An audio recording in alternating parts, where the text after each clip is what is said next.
오늘 말씀의 제목은 해결해야 할 신앙생활의 리스크들이라는 제목으로 같이 말씀을 나누도록 하겠습니다. 오늘은 신앙생활을 하는 사람들이 감수할 수밖에 없는 위험들 또는 손해들에 대해서 말씀을 드리고자 합니다. 비단길처럼 좋을 것이라고 생각했던 신앙생활에 해결해야만 하는 리스크들이 있다는 사실을 알게 될 때 우리 처음 신앙생활을 하시는 분들은 솔찬히 당황스러워하고 놀랄 때가 있습니다. 그러나 무슨 일을 하든지 우리의 삶에는 리스크가 있기 마련입니다. 권위에 대한 우선순위에 대한 리스크도 있는가 하면 매주 드리는 예배로 인한 생활 패턴에 있어서도 리스크가 있기 마련입니다. 하나님의 자녀로서의 신분의 변화로 인한 리스크들도 한두 가지가 아닙니다. 이런 변화는 가족 관계를 비롯해서 현실적인 손실로 다가올 수 있는 것이 사실입니다. 이러한 어려움은 신앙의 걸음을 멈추게도 하고 때로는 타협을 하게도 만들고 그리고 나아가서는 실용적인 생활 방식을 선택하게 만들기도 합니다. 이러한 문제에 부딪혔을 때 우리는 어떻게 해야 할까요? 리스크의 문제는 피하거나 도망가야 할 문제가 아니라 반드시 해결해야만 하는 문제라는 사실을 우리 모두가 기억해야 합니다. 그렇다면 신앙생활에서 감수해야 하는 리스크들은 어떤 것들이 있을까요? 또 그것은 어떻게 해결할 수 있을까요? 오늘은 빌립보서 3장 1절부터 11절에 있는 이 말씀을 통해서 바울이 경험했던 신앙생활의 리스크들, 또 바울은 그 리스크들을 어떻게 해결했는지에 대해서 함께 생각해 보고자 합니다. 첫째는 관계의 리스크입니다. 사람들이 살아가면서 목숨처럼 중요하게 여기는 것이 있다면 아마도 그것은 관계일 것입니다. 부모와의 관계, 또 부부의 관계 너무 소중하잖아요. 또 자녀의 관계, 또 친구와 동료의 관계 뿐만 아니라 선후배의 관계 등 우리는 관계에 다 연결되어서 살아가고 있다고 할 수가 있습니다. 예수님을 믿기 전 바울은 어떤 관계를 가지고 있었을까요? 그는 사회적으로 매우 유리한 관계를 가지고 있었습니다. 그는 바리새인들과 친구였습니다. 왜냐하면 그가 바리새인이었기 때문이었습니다. 뿐만 아니라 당시에 지도자층에 서 있는 서기관들이나 또는 유대의 장로들 그리고 나아가서 내노라 하는 유대교의 열심 당원들하고도 그는 관계를 맺고 있었습니다. 당시 바리새인들과 서기관 또 이스라엘의 장로들은 당시 이스라엘 사회의 상위 1%에 속한 그야말로 최고의 그룹들이라고 할 수가 있습니다. 이들과 함께 관계를 맺고 있다고 하는 것은 사도 바울의 생애의 성공의 길과 같은 것이었습니다. 이들은 종교, 정치, 경제, 사회, 문화 모든 것들을 주도하는 그런 사람들이었기 때문이었습니다. 더군다나 사도행전 22장 28절에 있는 말씀을 보게 되면 사도 바울은 나면서부터 로마의 시민권을 가지고 있다고 말을 합니다.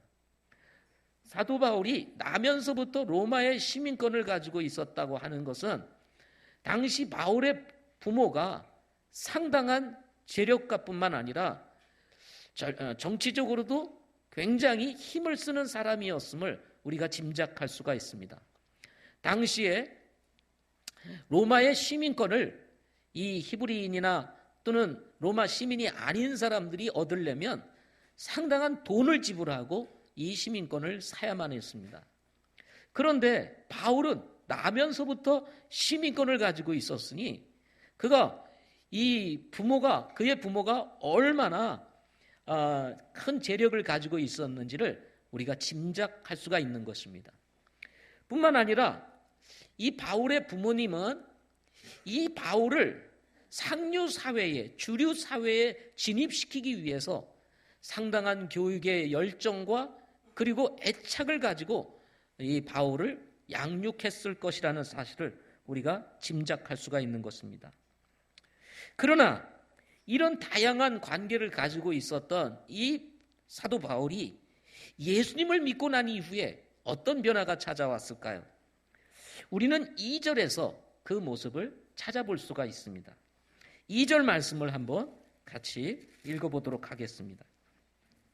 같이 읽겠습니다. 시작. 개들을 조심하고 악한 일꾼들을 조심하며 살을 베어내는 자들을 조심하라 하고 말씀하고 있습니다. 개들을 조심하고 악한 일꾼들을 조심하며 살을 베어나는 자들을 조심하라 이렇게 말씀하고 있습니다. 이들은 과연 누구일까요? 개로 표현됐던 사람들, 악한 일꾼으로 표현되었던 사람들, 살을 베어내는 자들이라고 표현해댔던 이 사람들은 누구일까요? 이 사람들은 바울이 가장 가까이에서 함께했던 친구들이라고 할 수가 있습니다. 정말 이 바울의 삶을 상류 사회에, 주류 사회에 진입시켜 놓았던 관계를 맺고 있는 사람들이라고 할 수가 있습니다. 당시의 이스라엘의 지도자들, 이 바리새인들은 이사야서에 있는 말씀을 통해서 보게 되면 개와 같은 존재들이라고 성경은 말씀하고 있습니다. 서기관과 장로들을 비롯해서 당시 유대교를 아주 신봉하는 할례를 받은 사람들, 바로 이런 사람들이 살을 베어내는 사람들이었던 것입니다. 여기 살을 베어냈다는 것은 할례를 받았다는 것을 의미합니다. 바울은 이런 친구들을 조심해서 사귀어야 할, 조심해야 할 대상으로 규정을 하고 있는 것을 보게 됩니다. 이유가 무엇일까요? 이들은 예수님을 믿고 예수님을 믿었던 이 바울을 이해하기가 어려웠던 사람들이었습니다. 왜냐하면 유대교에 빠져 있었던 사람들이었기 때문이었습니다. 바울도 예수님을 믿는 사람들을 이해하기 어려웠던 사람 중에 한 사람이었습니다. 그의 열정은 교회를 핍박하는 것으로 돌려졌습니다. 그래서 예수님을 이단의 괴수로 여기고 그를 따르는 무리들을 이단들로 여기고 그들을 잡아들이고 핍박하고 고난을 주는 일에 앞장섰던 사람이 누구였습니까? 바로 바울이었습니다. 근데 그런 바울이 다메섹으로 가는 중에 바로 예수님을 만나서 그의 인생이 완전히 바뀌게 됩니다. 이단의 괴수가 아니라 그분이 메시아라는 사실을 알게 된 것입니다. 그분이 하나님의 아들이라는 사실을 알게 된 것입니다. 이런 놀라운 변화와 함께 바울의 삶이 바뀌자, 그리고 유대교로부터 등을 돌리자 당시에 이 바리새인들과 함께, 바울과 함께 했던 이 바리새인들 친구들뿐만 아니라 주변에 있었던 모든 사람들이 바울의 적으로 바뀌게 되었던 것입니다.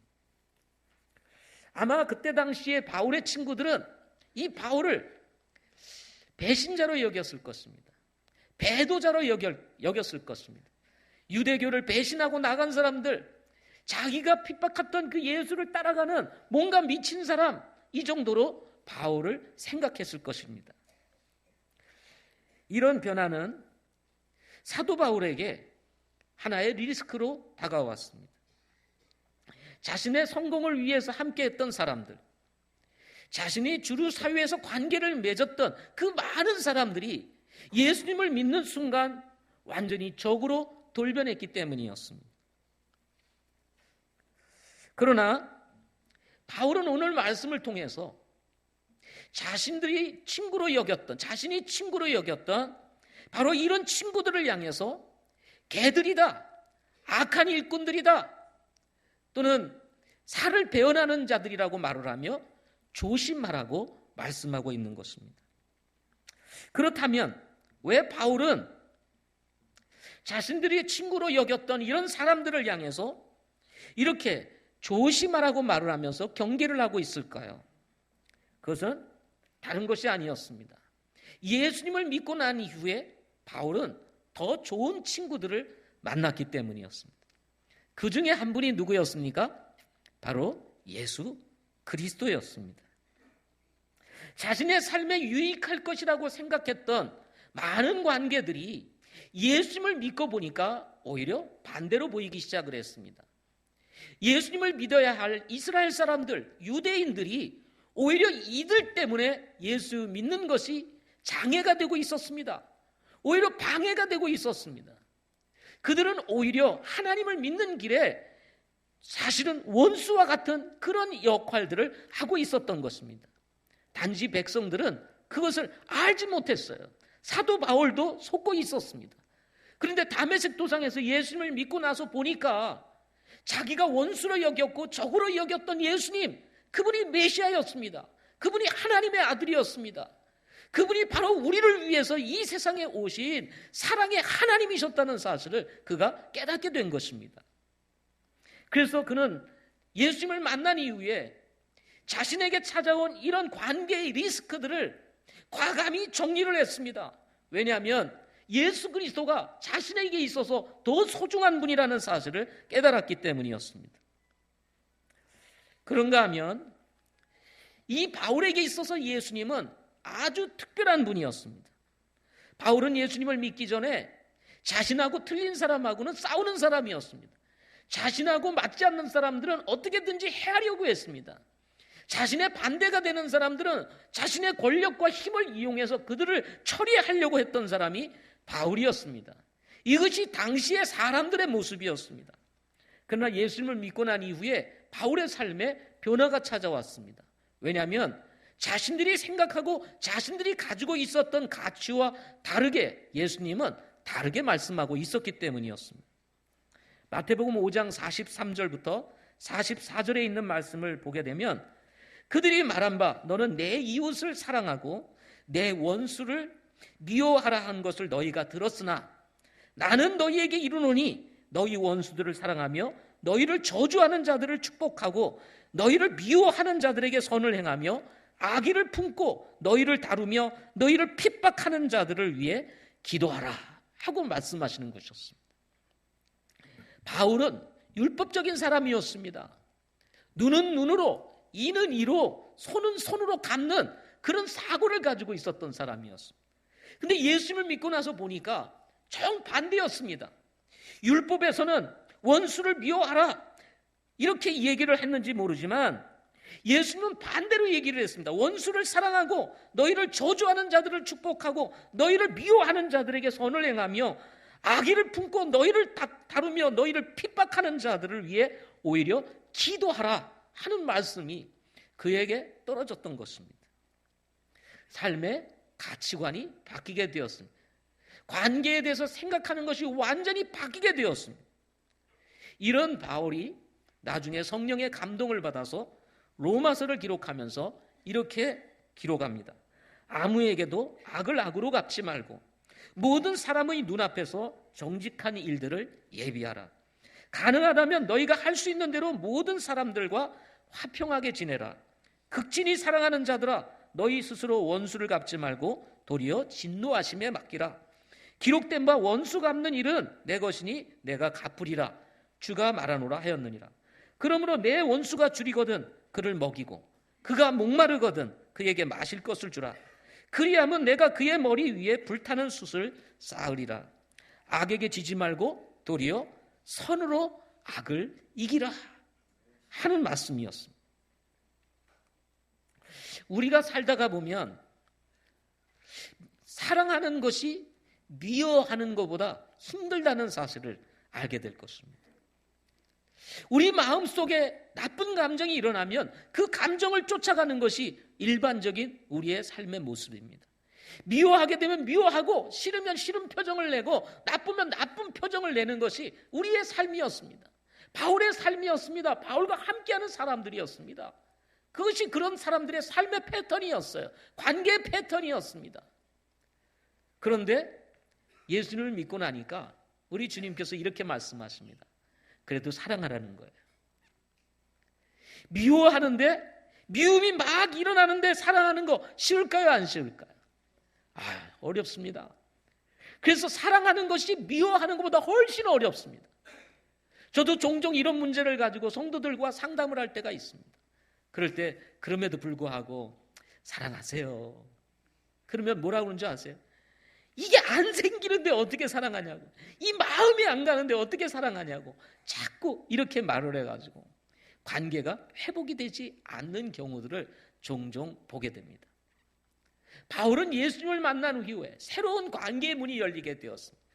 미워하는 사람조차도 사랑하라고 하시는 주님의 말씀을 쫓아 그런 자기를 적으로 여기고 해하는 자신의 친구들을 사랑하기로 결정을 했습니다.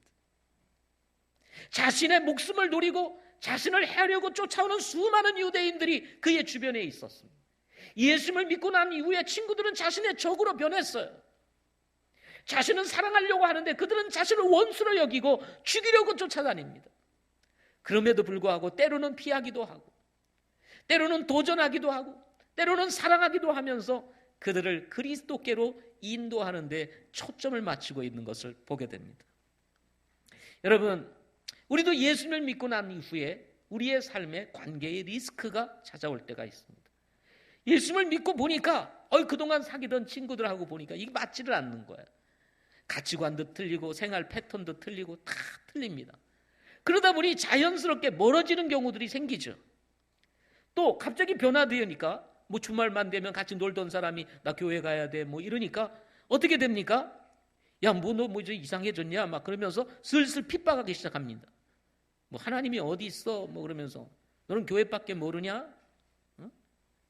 좀 이상한 사람이다. 이러면서 이제 슬슬 압력을 주기 시작하는 겁니다.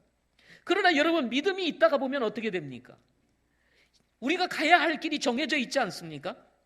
가야 할 길이 정해져 있다 보니까 자연스럽게 그동안 사귀던 친구들과 멀어지게 되고 우리는 점점 주님과 가까워지게 되는 것을 느끼게 되는 겁니다. 그런데 그런 상황 속에서 또 우리가 경험하는 것은 그동안 사귀었던 이 소중한 사람들과 멀어진다고 하는 위기감이 우리에게 찾아올 수 있다는 것입니다. 그러나 바울을 통해서 우리가 배우는 것은 이 세상의 어떤 친구보다도 더 소중한 분은 정말 우리의 주님이시라는 것입니다. 이 사실을 발견한 이후에 그는 그리스도 안에서 소중한 사람들을 다시 만나기를 시작한 겁니다. 일시적인 만남, 세상의 어떤 성공을 위한 만남이 아니라 영원한 만남, 함께 할 수 있는 만남, 평생을 같이 갈 수 있는 바로 이런 친구들을 그리스도 안에서 만나게 된 거예요. 그래서 그는 과감하게 이 모든 것들을 뒤로 하고 믿음의 길을 갈 수가 있었던 것입니다. 사랑하는 성도 여러분, 우리가 믿음의 길을 가면서 때로는 이 관계의 리스크에 부딪힐 때가 있습니다. 소중한 사람과 마음이 틀어지게 되고 충돌이 일어나게 되고 이런 충돌로 인해서 내가 신앙생활을 계속해야 되나 말아야 되나 하는 문제들을 우리가 경험할 때가 있습니다. 그러나 여러분 기억하십시오. 이런 리스크가 생길 때 우리는 도망하거나 피해야 하는 것이 아니라 적극적으로 이 문제를 해결해야 되는 것입니다. 그렇다면 어떻게 해결할 수 있을까요? 우리 주님께서 바울을 통해서 주신 말씀 그리고 마태를 통해서 주신 말씀이 무엇입니까? 사랑하라는 것입니다. 어떻게 하라고요? 사랑하라고. 미워도 어떻게 해요? 다시 한번. 과거에는 미움이 밉다고 그랬습니다. 기분이 나쁜 싸웠습니다. 다퉜습니다. 상대가 욕해요. 나도 욕했습니다. 이게 부부 사이에도 일어나더라고요. 부부가 욕하면 누가 한 사람 욕하면 같이 욕하고 막 이렇게 싸움. 다 경험해 보셨죠? 그런데 이제는 주님께서 그러지 말라는 거예요. 그럼에도 불구하고 사랑하라는, 마음에 안 들어요? 사랑하라는 것입니다. 마음에 들어야 더 사랑하라는 것입니다. 여러분, 이 관계의 리스크를 해결할 수 있는 방법 어떻게 해요? 사랑하라. 옆에 보시기 바랍니다. 옆에를 보시기 바랍니다. 어떻게 해요? 사랑하라. 그렇지만 때때로 여전히 우리를 해하려고 하는 사람들이 있습니다. 이런 사람들에 대해서는 바울은 경계하라, 조심하라 이렇게 말을 하고 있는 것입니다. 때때로 우리를 믿음에서 돌이키게 만들고 과거의 길로 다시 가게 만드는 사람들이 있습니다. 계속 영향을 미치는 사람들이 있습니다. 이런 사람들에 대해서는 조심하라 하고 바울이 경고를 하고 있는 것입니다. 우리는 사랑과 조심을 같이 마음에 두면서 이 관계의 리스크들을 해결해 나가야 하는 것입니다. 두 번째로는 스펙에 대한 리스크가 생기게 됩니다. 사람들이 관계만큼 중요하게 여기는 것이 무엇일까요? 그것은 바로 스펙입니다. 한국 사람들은 특별히 스펙을 더 중요하게 여기는 것 같습니다. 반장, 통장, 학사, 서기, 석사, 박사, 또 자신이 가지고 있는 여러 가지 신분들, 또 자신이 자랑할 만한 다양한 경력들, 이런 것들을 우리는 하나의 스펙으로 여기면서 자랑스럽게 살아가고 있습니다. 그렇지만 바울 또한 스펙이 대단한 사람이었습니다. 성경에서 스펙하면 뭐예요? 바울하면 뭐예요? 스펙. 이 정도로 그야말로 이 바울은 정말 당시에 사람들이 추구하고 싶었던 모든 스펙을 다 가지고 있었던 사람들이었습니다. 여드레 만에 할례를 받은 사람이었습니다. 출신은 베냐민 지파였습니다. 그는 히브리인 중에 히브리인이었습니다. 정통 히브리인이었습니다. 아리까지 까리하지 않았습니다. 이게 히브리인인가 아닌가 뭐가 이런 게 없었습니다. 그는 정통 히브리인이었습니다. 율법으로는 바리새인이었습니다. 열심으로는 교회를 핍박했습니다. 율법과 의에 대해서는 흠이 없는 사람이라고 본인 스스로가 고백을 했습니다. 신앙생활 제대로 하세요? 하고 물어보면 우리가 대답하기 어렵죠. 제가 제대로 하고 있습니다 하고 말하기가 쉽지 않아요. 그런데 이 바울은 율법과 의에 대해서는 흠이 없는 사람이라고 본인 스스로가 얘기를 할 정도로 그는 율법에 있어서는 아주 탁월한 사람이었습니다. 이런 바울이 예수님을 믿고 난 후 이 가지고 있었던 모든 소중한 스펙들을 손실로 여길 뿐만 아니라 배설물로 여긴다고 말합니다. 여러분 한번 말씀을 보도록 하겠습니다. 우리 8절과 9절 말씀, 7절과 8절 말씀입니다. 7절과 8절 같이 한번 읽어보겠습니다. 시작. 그러나 무엇이든지 내게 이득이던 것들을 곧 그것들을 내가 그리스도를 위하여 손실로 여겼으며 참으로 확실히 모든 것을 손실로 여김은 예수 내 주를 아는 지식이 뛰어나기 때문이라. 내가 그분을 위하여 모든 것에 손실을 입고 그것들을 단지 배설물로 여김은 내가 그리스도를 얻고 단지 그렇게 되겠습니다. 이 말씀을 통해서 보게 되면 바울은 자신이 가지고 있었던 소중한 스펙들을 손실로 여길 뿐만 아니라 배설물로 여긴다고 이렇게 말씀을 했습니다. 저는 이 말씀을 묵상해 보면서 가만히 생각해 보았습니다. 이게 정말 쉬울까? 이게 정말 쉬운 일은 아닙니다. 그동안 자신이 배운 게 얼마고 들인 돈이 얼마고 수고한 것이 얼마겠어요. 근데 한순간에 예수를 믿고 난 이후에 이 스펙들이 아무것도 아니라고 선언을 한다는 게 여러분 이게 쉬운 일일까요? 쉬운 일이 아닙니다.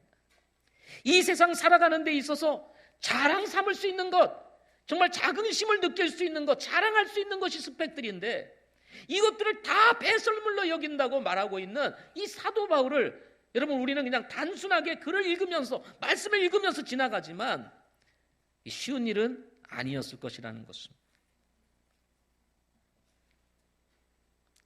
그래서 아마도 이 당시의 바리새인들과 서기관들과 당시의 종교 지도자들이 바울을 더욱 미워했던 이유가 여기 있지 않을까. 조금이라도 과거에 대한 애착을 가지거나 그래도 같은 목소리를 내면 모르겠는데 아예 손실로 여기고 배설물로 여긴다고 딱 얘기를 하니까 당시의 바리새인들이 어떻게 생각했겠습니까? 그러면 우리가 똥이냐? 뭐 이렇게 생각할 거 아닙니까? 예? 그럼 우리는 똥이냐? 우리가 지금까지 믿어왔던 게 다 이게 배설물이냐? 우리가 신앙생활을 하다가 보면 특별히 일반 교회에서 이렇게 생활을 하시다가 저희 교회에 이렇게 오시는 분들이 계십니다.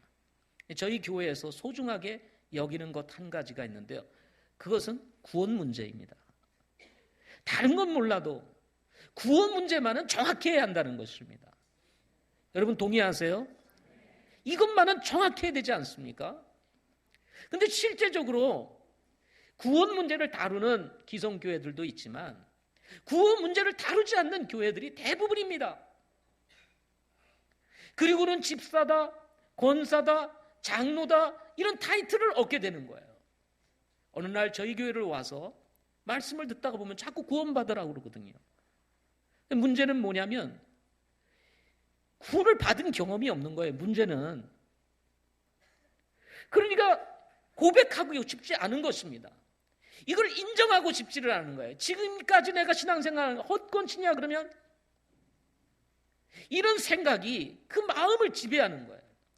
그럼 내가 지금까지 10년, 20년, 30년 신앙생활한 게 다 헛것이란 말이냐? 이거를 인정하고 싶지 않은 거예요. 그래서 받아들이지 못하고 여기 교회가 좀 이상한 교회인가 보다. 그래서 이제 하도 부담스러우니까 교회를 떠나거나 또 그만 나오시는 경우도 있습니다. 그렇다고 해가지고 여러분 주님이 이 땅에 오신 가장 중요한 목적이 잃어버린 영혼을 찾아 구원하는 일인데 그 얘기를 안 할 수 있겠습니까? 자신의 신앙이 10년, 20년, 30년의 신앙이 다 무너지는 것 같다 할지라도 여러분 구원 문제는 정확해야 되는 것입니다. 아멘. 아마도 당시의 바리새인들은 이 바울의 변화를 두고 그런 생각이 들었을 것입니다. 야, 바울이 말하기를 지금까지 믿었던 거, 지금까지 쫓아왔던 거 다 손실로 여기고 똥이라고 그랬어. 그러니까 자기네들끼리 막 얘기하지 않았겠어. 그럼 우리가 똥이냐? 똥이냐? 야, 이놈 봐라 막 이러면서 했을 거 아니에요? 열받았을 거 아니에요? 저는 가만두면 안 되겠네? 뭐 이런 거 아니었겠습니까? 그러나 바울에게도 이게 쉬운 일은 아니었습니다. 그렇다면 바울이 왜 자신이 그동안 쌓았던 그 소중한 스펙들을 손실로 여기고 배설물로 여겼을까 하는 것입니다. 그 대답이 바로 9절 말씀에 나옵니다.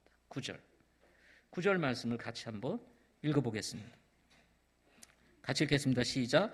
율법에서 난 내 자신의 의의가 아니라 그리스도의 믿음을 통한 의의 곧 믿음으로 말미암아 하나님에게서 난 의의를 소유한 채 그분 안에서 발견되려 함이라. 바울은 앞에서 뭐라고 말씀했냐면 율법으로는 자신이 바리새인이요 율법과 의에 대해서는 흠이 없는 자라고 얘기를 했습니다. 바울의 삶의 목표가 있었다면 율법을 지켜서 의로운 사람이 되는 것이 자신의 삶의 목표였을 것입니다. 그의 삶은 율법이었습니다. 율법하면 자신이었어요. 율법이 그에게 있어서 모든 것이었습니다. 왜? 율법을 통해서 의롭다함을 얻을 수 있다라고 하는 생각을 그에게 가지고 있었기 때문이었습니다. 그래서 모든 것을 다하여 전심전력하여 율법을 지킴으로 인해서 의롭다함을 얻기 위해서 살았던 사람이 누구였습니까? 바로 바울이었습니다. 이런 바울이 다메섹 도상에서 예수님을 만난 후에 깨달은 것이 있었습니다. 그것은 율법으로 의롭다함을 얻는 것이 아니라 예수님을 믿음으로 말미암아 값없이 은혜로 의롭다함을 얻는다는 사실을 알게 된 것입니다. 이것으로 인해서 바울이 완전히 변화가 된 거예요. 자신이 지금까지 살아왔던 것, 자신이 지금까지 노력해왔던 것, 자신이 지금까지 정말 수고하며 그 애를 썼던 모든 것들이 아무것도 아니라는 사실을 알게 된 거예요. 그 노력, 그 수고, 그 애씀, 그것이 자신을 의롭게 하는 것이 아니라 오직 예수 그리스도를 믿고 구원받을 때 의롭게 된다는 사실을 알게 된 것입니다. 그러니 여러분은 얼마나 황당했겠어요. 야, 내가 속았구나. 지금까지 내가 잘못 살았구나. 그 순간 그 모든 것이 손실로 여길 뿐만 아니라 이것은 그야말로 배설물 같은 거야 라고 고백할 수가 있었던 것입니다. 안타깝게도 오늘날 많은 교회를 다니시는 분들이 적어도 기성교회에서는 물론 율법을 강조하지만 이렇게 이단들처럼 강조는 하지 않잖아요. 그래도 은혜에 대한 얘기도 하고 목사님들이 믿음에 대해서도 얘기를 하고 예수님을 믿어야 구원받는다는 말을 설교에서도 하기도 하고 뭐 이런 가운데 있는데 지금 많은 기존교회 사람들이 지금 하나님의 교회다 신천지다 하고 빠져들어가고 있습니다. 이단들의 특징이 뭐냐면 다 율법을 강조하는 거예요. 그 내용이 조금씩 다를 뿐이지 그 율법으로 접근해가는 것이 조금씩 다를 뿐이지 결국은 뭐냐면 열심히 노력하고 수고하고 우리가 하는 말 잘 들어야 구원받는다는 거예요. 우리가 시키는 대로 해야만 구원을 받는다는 것입니다. 구원은 예수님을 믿고 값없이 은혜로 주어지는 것이 아니라 자신들이 말하고 있는 교리를 지켜야만 구원을 받는다고 가르치는 거예요. 결국 율법적인 것입니다. 그래서 목숨을 걸고 가정을 떠나고도 하면서 직장을 그만두고 대학교 다니다가 학교를 그만두면서까지 거기에 빠져가지고 열심을 내는 이유가 바로 율법을 지켜야 의롭다함을 얻을 수 있기 때문이라고 그들이 가르침을 받기 때문에 그런 것입니다. 바울이 그런 삶을 살았습니다. 그런데 다메섹 도성에서 예수님을 만난 후에 깨달은 것이 있었습니다. 그것은 예수님을 믿음으로 의롭다함을 얻는다는 것이었어요. 그리고 그리스도 안에서 자신이 바로 예수님을 믿음으로 의롭다함을 얻고 그리스도 안에서 비로소 발견된다는 사실을 깨닫고 난 이후에 그의 인생이 완전히 바뀌게 된 것입니다. 최근 우리 결혼한 사람들 또 결혼할 사람들이 이제 청년부에서 하나씩 생겨나고 있습니다. 우리 지난달에도 우리 한 가정이 결혼을 했고요. 1월 달에도 1월 12일 날인가요? 우리 이제 결혼을 하고 3월, 4월 이어서 이제 결혼하는 커플들이 이제 생겨나게 됩니다. 저에게 인사를 하러 오고 또 이제 저에게 이제 주례를 부탁하기 위해서 오면 이제 제가 늘 묻습니다. 이렇게 집은 어떻게 잘 얻었어? 하고 물어보면 이제 집을 얻었다고 다행히 뭐 임대 아파트가 됐다 뭐 이렇게 속에 이제 얘기를 해줍니다. 그래, 아파트에 들어간다 그러면 우리나라 사람들은 오 그래 뭐 이런 거 있잖아요. 그잖아요. 임대든 뭐든 어쨌든 아파트에 들어간다 그러면 오 참 잘 됐다 막 이러잖아요. 근데 진짜 인사하러 오는 사람들마다 하나같이 너무 좋아하는 거예요. 하나님의 은혜로 이렇게 아파트에 대해서 들어가게 됐어요. 막 이러면서 너무 좋아하는 거예요. 근데 사실 가만히 들여다보면요. 생각해 보니까 결혼이라는 것은 뭐냐면 이 아브라함이 경험했던 것처럼 뭐예요? 본토 친척 아비집을 떠나서 가나안 땅으로 가는 것과 똑같지 않습니까? 그래요, 안 그래요? 본토 친척 아비집을 떠나는 거 아니에요. 그동안 자기가 살아왔던 부모와 형제들 다 두고 이제 새 살림 차려가지고 가는 거 아닙니까? 아니 새 살림 차리는 게 좋아요? 부모 지금까지 살아왔던 사람과 함께 사는 게 좋아요?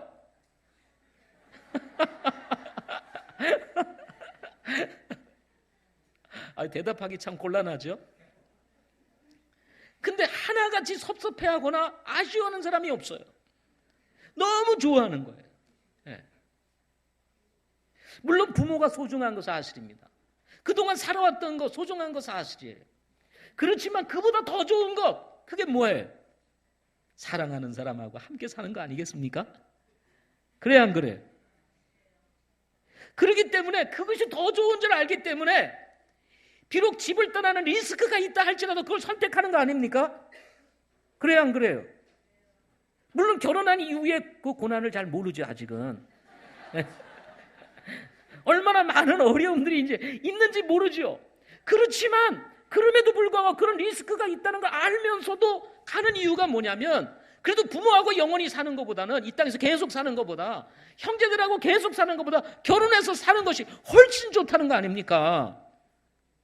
동의 안 하세요? 결혼하신 거 후회하십니까? 그럼 집 떠난 거? 저는요 실제로 결혼을 해가지고 제가 가정을 이루어서 이렇게 살아가는 이 사실에 대해서 후회한 적이 한 번도 없습니다. 내가 괜히 결혼했다. 부모님하고 함께 살 걸, 형제들하고 함께 살 걸. 받아주지도 않아요. 계속 살면 받아주지도 않습니다. 그러므로 여러분 이 세상 스펙이라는 것 이거 아무것도 아닙니다. 왜? 더 좋은 것이 그리스도 안에 있기 때문에 그렇습니다. 비록 바울이 세상 스펙을 버렸지만 하나님께서 그것을 새롭게 빚어 담아 그로 하여금 가지고 있었던 그 지식과 경험과 이 모든 것을 사용해가지고 로마서를 비롯해서 성경의 14권을 그를 통해서 기록을 합니다. 신약 성경 27권 중에서 14권을 바울을 통해서 쓰게 하셔요. 제가 이 바울의 서신서라든지 이런 걸 쭉 읽어보면 이건 바울이 아니면 쓸 수 없는 성경이라는 생각을 가질 때가 있어요. 그래서 하나님은 바울이라는 사람을 특별히 들어서 글을 쓰셔가지고 뭐예요? 성경을 기록하게 하신 것입니다. 그뿐만 아닙니다. 회당을 통해서 복음을 전함으로 말미암아 아시아에 복음을 확산시키고 교회를 세우는 일들을 하게 했는데 그것이 바울이 아니면 누가 하겠습니까? 율법을 이해하고 유대인들을 이해하면서 회당에 들어가서 복음을 전하고 그들을 중심으로 당시 이방 세계에 복음을 전해서 하나님의 교회를 세우는 이 일을 위해서 할 수 있는 가장 적합한 사람이 누구였겠습니까? 그게 바로 바울이었습니다.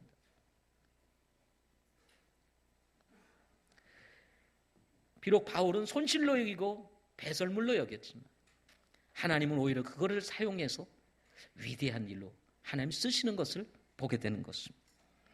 베드로와 요한, 안드레와 야고보와 같이 비록 그들은 어부였지만 주님이 부르실 때 그물과 배와 그리고 부모를 내려놓고 예수님을 따랐던 것처럼 사도 바울도 바로 그렇게 주님을 따라갔던 것입니다. 여러분, 우리도 그렇게 따라갈 수 있기를 바랍니다. 마지막 세 번째로는 목적에 대한 리스크입니다. 스펙만큼 중요하게 여기는 것 중에 하나가 비전이요 인생의 꿈이라고 할 수가 있습니다. 사람은 꿈을 위해서 사는 것을 의미 있게 여깁니다. 누군가 우리에게 당신은 무엇을 위해서 삽니까? 라고 질문을 던졌는데 대답할 수 없다면 그것은 참 슬픈 일입니다. 그냥 살아. 얼마나 슬픈 일이에요. 살면서 그냥 산다. 아무 이유도 목적도 없이 그냥 살아. 얼마나 슬픈 일입니까? 그냥 살지 뭐 어쩔 수 없으니까 살아. 그건 더 슬픈 일이에요. 어쩔 수 없이 사는 게 목숨이 붙어 있으니까 어쩔 수 없이 살아. 더 슬픈 일입니다.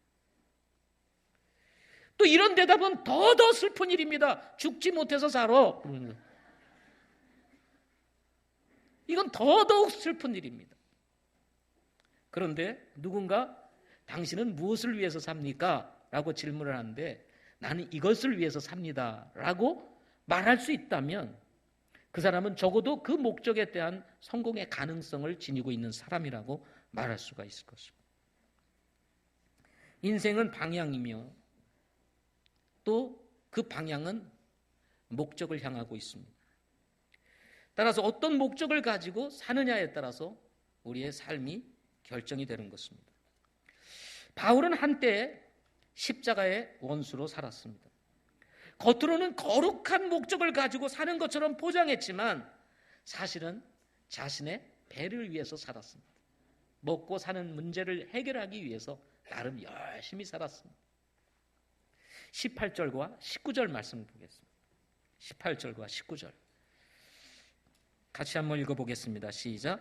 내가 여러 번 너희에게 말한 적이 있고 지금도 눈물을 흘리며 너희에게 말하는 많은 사람들 곧 그들이 그리스도의 십자가로 원수로 걷느니라.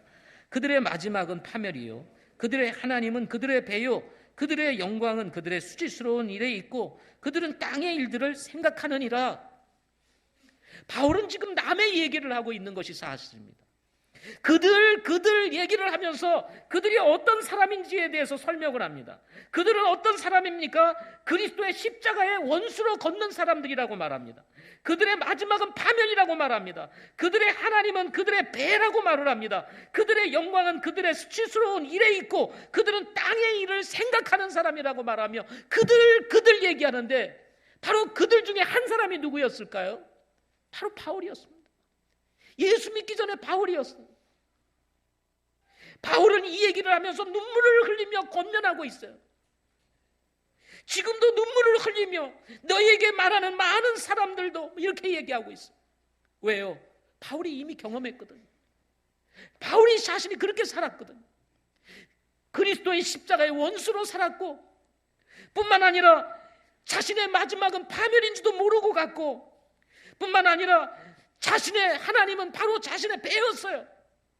하나님을 섬긴다 하지만 사실은 자신의 배를 자신의 만족을 위해서 먹고 사는 문제를 해결하기 위해서 살아왔던 것이 사실이잖아요.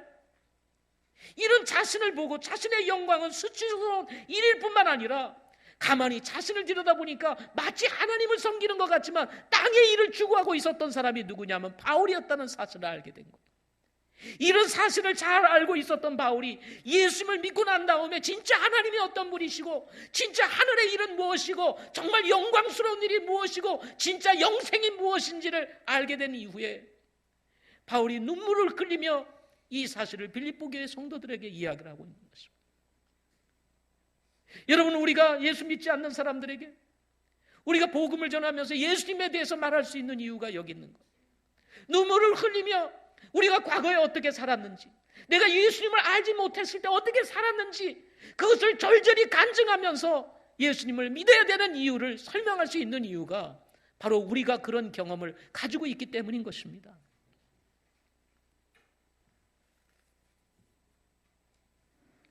이런 바울이 예수님을 믿고 난 후에 삶의 방향과 목적이 바뀌게 된 거예요. 땅을 위해 살고 수치스러운 일을 자신의 영광으로 여겼던 이 바울, 자신이 파멸의 길을 가고 있는데도 불구하고 그것도 모르고 살았던 바울, 바로 예수님의 십자가의 원수였다는 사실도 모른 채 예수님을 핍박하고 믿는 사람들을 핍박하기 위해서 다녔던 이 바울이 예수님을 믿고 나서 보니까 이게 다 잘못된 거예요. 그래서 그는 이렇게 고백합니다. 예수님을 믿고 난 이후에 내가 뒤에 있는 것들을 잊어버리고 앞에 있는 것들에 도달하려고 나아가 그리스도 예수님 안에서 하나님의 높은 부름의 상을 받으려고 표대를 향해 밀고 나아간다 하고 빌립보서 3장 13절 14절에 말씀하고 있는 것입니다. 바울의 삶의 목적이 선명해졌습니다. 그는 뒤에 있는 것들을 잊어버리기로 결심을 했습니다. 그리고 앞에 있는 것을 향해서만 달려가겠다고 말합니다. 그분이 바로 하나님이요, 그리고 영고한 상인 바로 주님의 그 부르심의 상이라는 사실도 알았고, 그리고 자신이 누구를 향해서, 하나님을 향해서 나아가야 한다는 사실도 알게 되었습니다. 일시적이고 그리고 정말 사라지는 인생이 아니라, 파멸로 끝나는 인생이 아니라 영원한 삶이 있다는 사실을 알고 그 영원하신 하나님을 향해서 바르게 나아갈 수 있는 삶의 목표가 분명하게 생기게 된 것입니다. 노력하고 수고해도 사라질 수밖에 없는 인생, 그러나 사라지지 않는 인생이 있음을 알게 되고 그 상이 영원하다는 사실도 알고 주님의 그 높은 부르심의 상을 향해서 내가 달려가겠노라고 이렇게 지금 바울은 고백하고 있는 것입니다. 따라서 바울은 뒤를 돌아보지 않았습니다. 예수님을 믿고 난 다음에 내가 어떻게 살아야 될까를 자기 친구들에게 상의하지 않았습니다. 자기의 바리새인 친구들, 그리고 정말 서기관들, 그리고 정말 이스라엘의 장로들에게 그 지혜를 가지고 좀 나에게 좀 얘기해줘 하고 상의하지 않았습니다. 왜? 그들은 주님을 모르기 때문에. 예수님을 만난 이후에 그 주님과의 만남이 너무나 분명하고 확신하기에 누구하고도 의논하지 아니하고 자신이 어떻게 살기로 결정을 했습니다. 사도행전 20장 24절에서 그는 이렇게 고백합니다. 이 일들 중 어떤 것도 결코 나를 움직이지 못하며 또한 내가 나의 생명도 내게 귀한 것으로 여기지 아니하노니 이것은 내가 나의 달려갈 길과 주 예수께 받은 사역 곧 하나님의 은혜의 복음을 증거하는 일을 기쁨으로 끝마치고자 함이라. 바울은 이렇게 자신의 삶에 찾아온 목적의 리스크들을 뒤로하고 하나님을 통해서 새롭게 생긴 새로운 삶의 목표를 향해서 다름질하겠다고 결정을 한 것입니다. 더 이상 땅의 것, 수치스러운 영광, 자신의 배를 하나님으로 알고 살지 않고 영원한 가치와 목적을 향해서 살기로 결정을 한 것입니다. 이렇게 살기로 결정한 바울에게 두 가지 삶의 변화가 찾아왔습니다. 그것이 바로 3장 16절 말씀이에요. 3장 16절. 우리 3장 16절 한번 같이 읽어보겠습니다. 시작. 그럼에도 불구하고 우리가 이미 도달한 곳에서는 같은 규칙에 따라 걷고 같은 것을 생각할지니라. 삶의 목적이 하나님께 고정이 되고 목표가 바뀌고 이 세상의 목적이 이제 리스크로 바뀌어서 이 모든 것들을 손실로 여기고 이제 새로운 삶의 목표를 가지고 나아가는 사람에게 나타나는 두 가지 삶의 특징, 하나는 같은 규칙을 따라서, 두 번째로는 같은 생각을 가지게 된다는 사실이었습니다.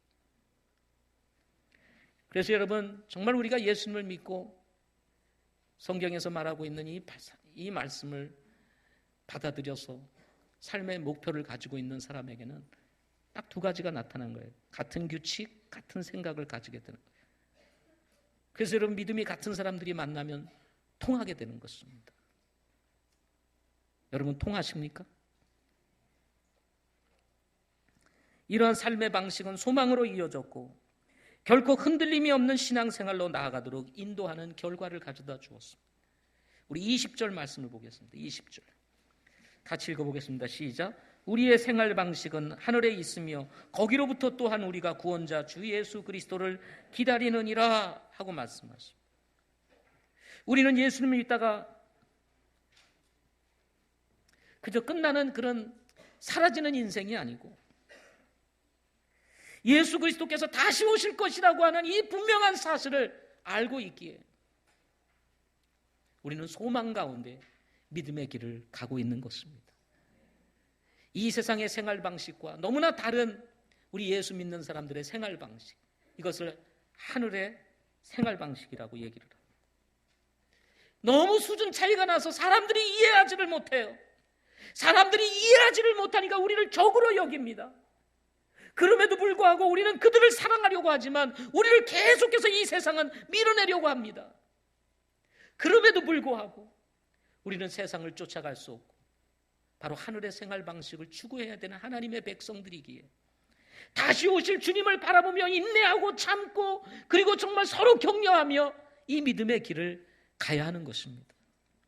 따라서 우리는 예수님을 믿다가 세상으로 돌아간 데마와 같이 불행한 사람이 되어서는 안 됩니다. 예수님을 믿고 제자로서 영광을 누릴 수 있는 기회를 잃어버렸던 가룟 유다와 같이 기회를 잃어버리는 제자가 되어서도 안 됩니다. 우리는 바울뿐만 아니라 그와 함께했던 믿음의 친구들과 같이 비록 고난도 있고 어려움도 있고 여러 가지 리스크들이 있지만 그럼에도 불구하고 적극적으로 믿음으로 대처하면서 우리는 믿음의 길을 가야 하는 것입니다. 현실은 만만치 않습니다. 우리가 손실로 여겨야 하는 리스크들은 생각보다 큰 부담과 손해로 다가올 수 있기 때문입니다. 믿음의 길을 가면서 도망가고 싶은 마음이 드는 이유도 여기에 있습니다.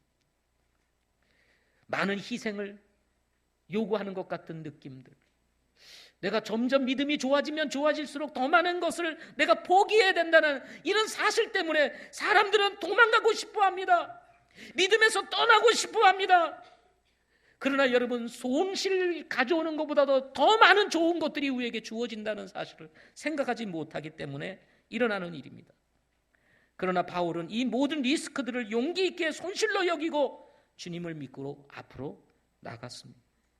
저는 이것이 바울의 인생을 만들었다고 믿습니다.